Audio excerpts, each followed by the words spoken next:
Zelda, saga mythique de Nintendo qui nous fait voyager grâce à son histoire et à ses musiques, fait son retour cette année. Le dernier opus de la saga, Breath of the Wild, comme vous le savez, a fait un carton et c'est d'ailleurs le jeu le plus vendu de la Switch. Et donc, on a le droit de se poser comme question, mais quel avenir pour Zelda? Nintendo va-t-il continuer de nous faire voyager en open world sur les prochains jeux de la licence?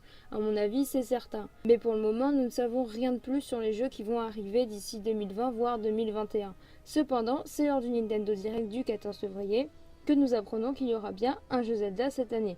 Pas de quoi sortir les mouchoirs, quoi que vous pouvez, parce que c'est quand même une nouvelle super cool. Ce sera juste un remake, histoire de nous faire patienter, j'espère, pour un gros jeu, comme je le disais, d'ici 2020, voire 2021. C'est après 23 ans que Link's Awakening réapparaît sur nos consoles. Il avait déjà eu le droit à des remakes sur Game Boy Color, mais cette fois-ci en haute définition, puisque les graphismes n'ont rien à voir avec l'original. Ces graphismes d'ailleurs qui peuvent nous rappeler ceux de Link Between Worlds, et c'est justement les graphismes... Il y a beaucoup le mot graphisme là, c'est qui a écrit le texte? Et ce sont justement les graphismes qui posent problème à la majorité des fans. C'est clair que cet aspect un peu rond, rondouillé dans la forme ne plaît pas trop.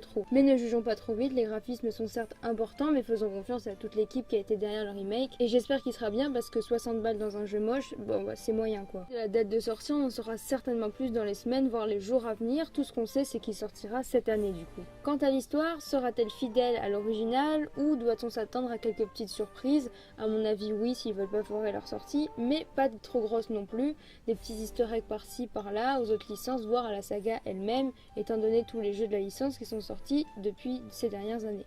Les autres licences, justement, parlons-en. Link Awakening a avec lui plusieurs personnages des autres jeux signés Nintendo. Comme vous pouvez le voir à l'écran, il s'agit du chien dans Mario. Ne vous attendez pas non plus à voir Peach débarquer en carte, ça n'arrivera pas. C'était Souponji, à la prochaine, c'est-à-dire dans 6 mois, pour une nouvelle vidéo.